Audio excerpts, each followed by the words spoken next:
नमस्कार मित्रांनो, सुस्वागतम. घरोघरी मातीच्या चुली या मालिकेच्या आजच्या भागामध्ये जानकी ही सर्वांना जेवायला वाटते तर ऐश्वर्या येते. नाना म्हणतात की अगं ऐश्वर्या, तू जानकीला थोडीशी मदत करत जा. ती तर सकाळपासून सर्व काही काम करते आणि आत्ता तिनेच सर्वांना जेवायला वाढले, त्यामुळे तू सुद्धा तिची थोडीशी मदत कर. तेव्हा जानकी म्हणते की अहो नाना, नाही तर ऐश्वर्याने मला मदत तर खूपच केली, कारण आजच्या पोळ्या सर्व काही तिनेच तर केल्यात. तेव्हा मात्र ते ऐकून अवंतिका म्हणते की अच्छा, म्हणजे हो का?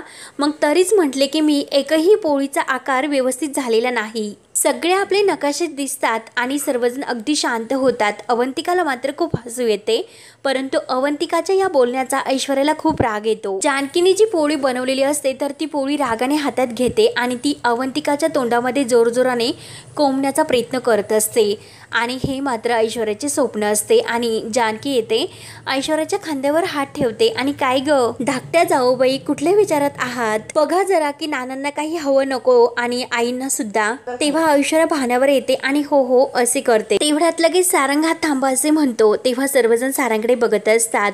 तेव्हा ऐश्वर्या म्हणते की काय हो, काय झाले, तुम्ही थांबा असे का म्हटलात? तेव्हा सारंग म्हणतो की अहो तुम्हाला नाही, दादा आणि वहिनीला म्हटलो. तेव्हा सारंग सौमित्राला म्हणतो की अगं आई, आपल्याकडे नवीन जोडपं आले, मग त्यांनी एकमेकांना घास भरवायला नको का? हो की नाही सौमित्र दादा? आणि तेवढ्यात जानकी सुद्धा येते आणि ते सर्व ऐकून ती सुद्धा आयटीत म्हणते की सारंग भाऊजी अगदी बरोबर बोलले आणि घास तर भरवायलाच हवा. आणि सौमित्र अवंतिकाला म्हणते की होऊन जाऊन द्या. तेव्हा अवंतिका आणि सौमित्र खूप लाजतात. ऐश्वर्याला मात्र खूप राग येतो. तर अवंतिका म्हणते की आओ सारंग भाऊजी, खरंच खूप मस्त आयडिया आहे. आणि सौमित्राला धक्का देऊन म्हणते की सौमित्र, कधीही तसे मला काही भरवत तर नाही. तेव्हा सुमित्रा म्हणते की काय रे सौमित्र, असे का करतोस? आणि एकमेकांनी नवरा बायकोंना जर घास भरवला तर त्यांच्यातील प्रेम वाढत जाते. आणि चल तू अवंतिकाला घास भरव. तर ते सर्व बघून आणि ऐकून ऐश्वर्याच्या जीवाचा मात्र खूप जळफळाट होत असतो. तेव्हा लगेच सर्वजण अवंतिका आणि सौमित्र यांना एकमेकांना घास भरवण्यासाठी व्यवस्थित सांगतात आणि ते दोघे एकमेकांना घास भरवतात.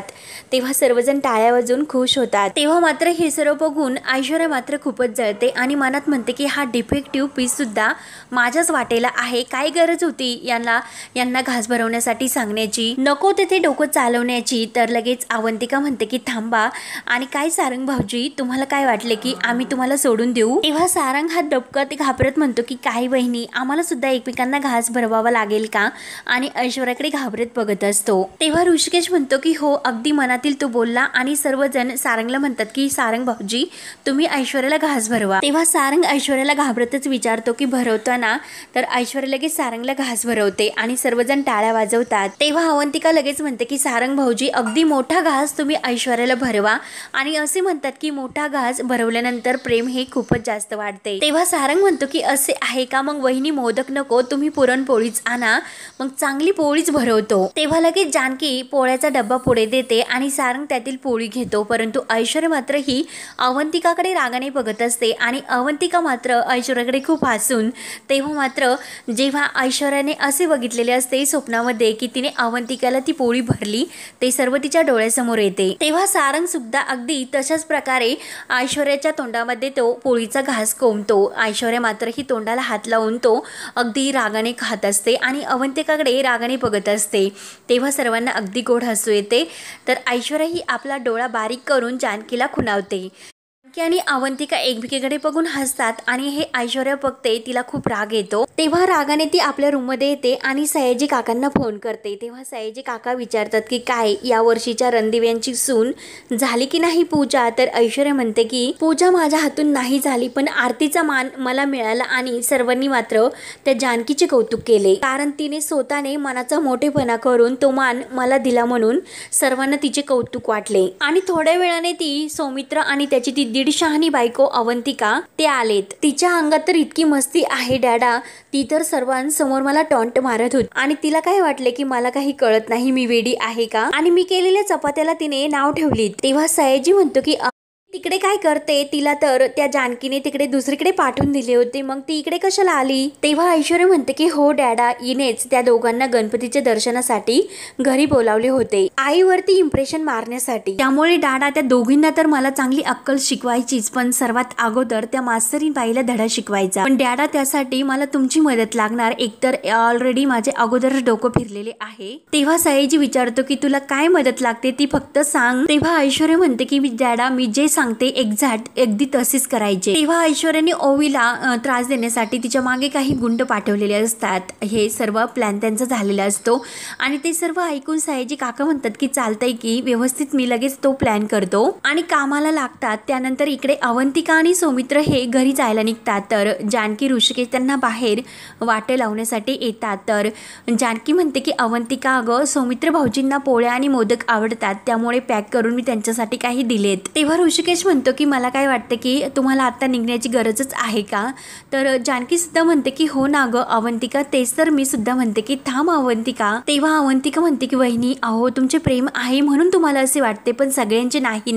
त्यातील वातावरण कसे आहे हे तर तुम्हाला माहितीच आहे. तेव्हा सौमित्र लगेच म्हणतो की हो मी अवंतिकेला हे सर्व सांगितले, खरं तर आजचा सुद्धा आमचा येण्याचा भरोसा नव्हता आणि ऐश्वर्याने जर काही केले तर तिला ते मुद्दाम माहिती असायला हवे की ती हे सर्व मुद्दाम करते ते. तेव्हा अवंतिका म्हणते की जानकी वहिनी अहो त्या ऐश्वर्याला सुधारण्याचा प्रयत्न करणं म्हणजे निखारा हातात घेतल्यासारखे आहे आणि ऐश्वर्यावरून हे सर्व ऐकत असते आणि जानकीचा हात हातामध्ये घेऊन अवंतिका म्हणते की वहिनी तुम्हाला सुद्धा चटके तर बसलेच ना. तेव्हा सौमित्र म्हणतो की खरं आहे, आज सुद्धा ती किती रागाने अवंतिकाकडे बघत होती. आम्ही एकत्र आलो हे तिला आवडलेले नाही आणि जर तिला शक्य झाले असते तर तिने आम्हाला घराबाहेर सुद्धा काढले असते. तेव्हा अवंतिका म्हणते की छे छे एवढेच नाही तर तिने पुरणपोळीत विष घालून सुद्धा आम्हाला मारून टाकले असते. तेव्हा सौमित्र म्हणतो की अवंतिका अगं हळूच. जानकी सुद्धा म्हणते. तेव्हा अवंतिका म्हणते की सौमित्र अरे हळूच का, मी त्या ऐश्वर्याला काही घाबरत नाही, माझं जे काही असतं ते तोंडावर असतं. आणि अवंतिका ही जानकी वहिनीला म्हणते की जानकी वहिनी खरंच मी तुमच्यापेक्षा वयाने लहान आहे, पण खरंच मला तुमची काळजी वाटते म्हणून मी हे सर्व सांगते, त्यामुळे स्वतःची काळजी घ्या. तर जानकी म्हणते की अगं डोंट वरी, अशा माणसाला कसे हँडल करायचे हे मला चांगलेच जमते. ऋषिकेश आणि जानकी एकमेकांकडे बघून हसतात आणि ऐश्वर्याचं मात्र हे सर्व ऐकून खूपच जळफळाट होतो. जानकी म्हणते की खरंच तुम्ही दोघे इथे आलात, खरंच खूप छान वाटले. तेव्हा अवंतिका म्हणते की हो वहिनी आम्हाला सुद्धा खूप आनंद झाला, परंतु त्या ऐश्वर्याला मात्र पोटदुखीच्या गोळ्या द्या. तेव्हा सर्वांना अगदी हसू येते. तर जानकी ही सौमित्राला म्हणते की सौमित्र भाऊजी अवंतिका खरंच खूप बेधडक आहे. अवंतिका तुझा हा स्पष्ट बोलण्याचा स्वभाव मला खरंच खूप आवडला, तुझ्या जिभेला ना कात्रीची धार आहे. पण अवंतिका तुला एक सांगू का की जर संसार टिकवायचा असेल आणि घर जोडून ठेवायचं असेल तर ह्या कात्रीच्या धारेचा काही उपयोग नाही, त्यासाठी सुई धागेचा संयम लागतो. ऋषिकेश म्हणतो की हो अगदी खरं आहे. तर जानकी म्हणते की सौमित्र भाऊजी तुम्हाला सुद्धा सांगते आणि अवंतिकाला म्हणते की अगं जे फाटलेले आहे ते शब्दांनी शिवता येते, पण विणलेले मात्र शिवता येत नाही, कायम लक्षात ठेव. आणि मला माहिती आहे अवंतिका तू खूप हुशार आहे, सर्व काही व्यवस्थित मॅनेज करशील आणि जी कात्रीची धार आहे ना ती जरा वाचून ठेव, कारण तुला अजून बऱ्याच अशा लढाया लढायच्या. तर अवंतिका खुशून हो बोलते मी पूर्ण प्रयत्न करेल. आणि चला आता आम्ही येऊ का असे विचारते आणि एकमेकांना जानकी ही अवंतिकाला भेटते आणि सौमित्र हा ऋषिकेशच्या मिठीत येतो आणि सर्वजण प्रेमाने एकमेकांना भेटून ऋषिकेश म्हणतो की काळजी घ्या आणि अवंतिका आणि सौमित्र बाईक करून आपल्या गाडीतून निघून जातात आणि ऐश्वर्या ही सर्व बघून खूपच जळत असते. तेव्हा ते सर्व बघून ऐश्वर्या मात्र मनात म्हणते की बरं झालं हे निघून गेलेत, नाहीतर अवंतिका जे बोलली होती ते तर मी खरे करूनच दाखवले असते. पण ती तर गेली, पण जानकी तू तर उरलेली आहेस. आजच्या दिवसाचा हा जो काही मान तू कमावलास त्याचे विसर्जन मात्र मी माझ्या हातानेच करेल. त्यानंतर इकडे जानकी ही ओवीचा अभ्यास घेत असते आणि ती पर्यावरण दूषित करण्याचे अजून 5 कारणं सांग असे ओवीला प्रश्न विचारते. तर ओवी विचार करून तिला सांगता येत नसते, तर जानकी तिचा कान पकडते आणि हे तर खूप महत्त्वाचे आहे ओवी, तू पुढचा अभ्यास करते परंतु मागचा मात्र विसरते, तू असे करायचे नाही, नाहीतर मी शिक्षकांना येऊन शाळेत भेटून म्हणून ती ओवीला ओरडते. तेवढ्यात ऋषिकेश हा फोनवर बोलत येत असतो. तेवढ्यात ओवी म्हणते की बाबा बघा बघा. तर लगेच ऋषिकेश हा फोनवर म्हणतो की की हो आपल्याच घरी गणपतीची स्थापना झालेली आहे, तुम्ही नक्की या, मी तुमची वाट बघतो. आणि साहेब जेवल्याशिवाय जायचे नाही. तर जानकी हे सर्व ऐकते तेव्हा ऋषिकेश फोनवर म्हणत असतो की साहेब नक्की तुम्ही या, मी तुमची वाटच बघतो, हा तुमचा आग्रह समजा. तेव्हा ऋषिकेश फोन ठेवल्यानंतर जानकी आणि ओवीजवळ येऊन बसतो आणि जानकीला सांगत असतो की अगं सेमिनारसाठी आम्हाला बँगलोरला जाता आले नाही, त्यामुळे त्याचे हेड आम्हाला भेटण्यासाठी इकडे आपल्याच घरी येतात आणि बाप्पाच्या दर्शनासाठी येतात, म्हणून मी त्यांना जेवून जा असे म्हटलो, चालेल ना. तर ऐश्वर्या त्या दोघांचे बोलणे चोरून ऐकत असते. ऋषिकेश जानकीला म्हणतो की काही प्रॉब्लेम तर नाही ना. तर जानकी म्हणते अहो काय बोलतात तुम्ही, पाहुणे येणे हे काही प्रॉब्लेम असतो का, चालेल मला. तर ऋषिकेश विचारतो की मला सांग की तू नक्की काय बेत बनवणार आहे. तेव्हा जानकी सांगू लागते आईंनी काही वाळवत घातलेले आहे, मग आपल्या पद्धतीचे मी वालाचे भिरड बनवू का. तर लगेच ऋषिकेश म्हणतो की अरे वा चालेल ना. तेव्हा जानकी म्हणते की हो मी वालाचे धिरडे बनवते आणि कोशिंबीर भात वगैरे सर्व काही पुरी भाजी वगैरे बनवून ठेवते. तेव्हा ऋषिकेशचे जानकीच्या हाताकडे लक्ष जाते आणि तो जानकीचा हात धरून तिला म्हणतो की अगं सॉरी, खरंच जानकी तुझ्या हाताला सुद्धा भाजलेले आहे आणि आईची सुद्धा तुला मदत नाही, मग तू हे सर्व कसे करणार हो. तेव्हा जानकी म्हणते की आओ करेन मी, आणि आता बरे सुद्धा वाटते आणि आता गार सुद्धा पडले, त्रास सुद्धा होत नाही. तर ऋषिकेश म्हणतो की हो जानकी तू असा काहीतरी बेत बनव की आयुष्यभर त्यांच्या तो लक्षात राहील. तेव्हा ऐश्वर्या हे सर्व ऐकून मनात म्हणते की लक्षात तर कायम त्यांच्या राहीलच, असे बोलून ती रूम मध्ये येते.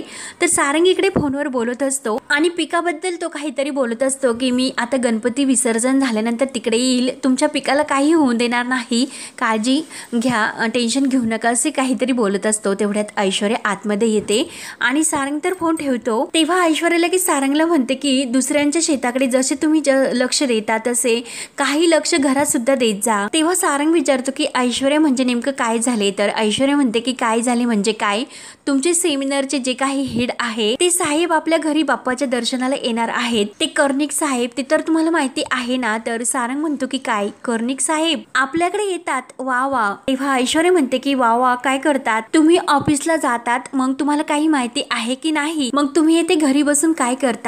सारंग म्हणतो की असे काय बोलतात तुम्ही. तेव्हा ऐश्वर्या म्हणते की आओ ऋषिकेश दादांनी त्या साहेबांना आपल्या घरी बाप्पाच्या दर्शनासाठी इन्व्हाइट केले, इतके साधे तुम्हाला माहिती नाही काय हे सर्व. तर सारंग म्हणतो की त्यांचे आपापसात ठरले असेल आणि यात मला सांगण्याची काय गरज होती, सांगण्यासारखे असे काही नाही आणि येणार तर ते आपल्याच घरी. तेव्हा ऐश्वर्या म्हणते की सारंग आओ घर जरी आपले असेल तर ते नीट कोण करते हे खूप महत्वाचे आहे. या अगोदर तुम्ही त्यांच्या सोबत काम करणार होते, सेमिनार सुद्धा अटेंड करणार होते, पण ते शक्य नाही ना झाले. का शक्य झाले नाही, कारण त्या दरम्यान तुमचा ऍक्सिडेंट झाला होता म्हणून तुम्ही मागे राहिलात. मग आता सुद्धा तुम्ही मागेच राहणार आहात का, नाही ना. मग ते मला काहीच माहिती नाही, सर्व काही चार्ज तुम्हीच घ्यायचा, तुम्हीच त्यांचं वेलकम सुद्धा करायचे आणि कॉन्फिडेंटली तुम्ही त्यांच्याशी व्यवस्थित बोलायचे. मी हे सर्व काय सांगते ते तुम्हाला कळते का. तर सारंग म्हणतो की ऐश्वर्या हो पण कसे आहे, हे सर्व करण्यासाठी दादा आहे, मग तो असताना मी हे सर्व कसे करणार. तेव्हा ऐश्वर्या म्हणते की काय हो सर्व तेच करतील आणि तुम्ही फक्त त्यांच्या होला होच करणार का. तेव्हा सारंग नाराज होऊन बेडवर बसतो. तेव्हा ऐश्वर्या म्हणते की सॉरी बर का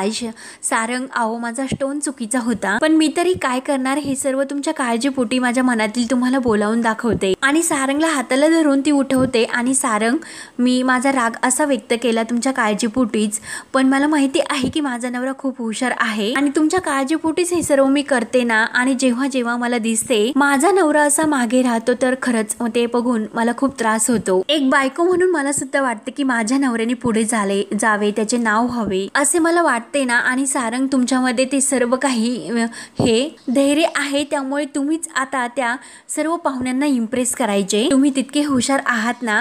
सारंग म्हणतो की हो. तर ऐश्वर्याने सारंगच्या हातात धरलेले असतात आणि प्रेमाने ती समजावत म्हणते की दादा जरी नसले तरी सुद्धा तुम्ही सर्व काही व्यवस्थित हँडल करू शकतात.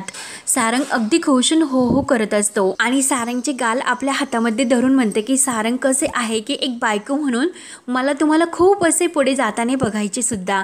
तर सारंग आणखीनच खूपच खुश होतो आणि सारंगचा हात आपल्या डोक्यावर ठेवून म्हणते की मला वचन द्या की तुम्ही स्वतः पुढे जाऊन त्या सर्व पाहुण्यांना इम्प्रेस कराल ना. तर सारंग म्हणतो की हो, अगदी खुश होतो आणि हे सर्व मी नक्की करेल. आणि ऐश्वर्या आजपर्यंत माझ्यावर कधीही इतका विश्वास कोणीच दाखवला नव्हता जितका तुम्ही दाखवला. मी नक्की त्यांचे स्वागत करून त्यांना इम्प्रेस करणार आणि यावेळेस मीच बोलणार। तेव्हा ऐश्वर्या खुश म्हणते की आता कसे माझ्या नवऱ्यासारखे बोललात, खरंच so proud of you Sarang. आणि खुश होऊन सारंग तिला थँक्यू बोलतो। त्यानंतर इकडे जानकी ही स्वयंपाकघरात काम करता करता सायली बरोबर फोनवर बोलत असते आणि थँक्यू सो मच सायली, खरंच डेकोरेशन तर खूप आवडले आणि माझ्या रणदेवी फॅमिली सुद्धा, तू ये ना इकडे एक दिवस हे सर्व बघण्यासाठी, तू कधी येते, तू सुद्धा ये आणि येताना अर्जुन भाऊजींना सुद्धा घेऊन ये। आणि अगं पाहुणे येणार आहेत त्यामुळे स्वयंपाकच करते आणि काय वालाचे धिरडे बनवते, पुरी भाजी श्रीखंड वगैरे सर्व काही करून ठेवले। आणि तेवढ्यात ऐश्वर्या मागून येते आणि जानकीचे ते बोलणे ऐकत असते। तेव्हा जानकी सायलीला म्हणत असते की सुटले नाही सर्व ऐकून तुझ्या तोंडाला पाणी, म्हणूनच तुला ए म्हणत होते आणि अजून भात व्हायचा,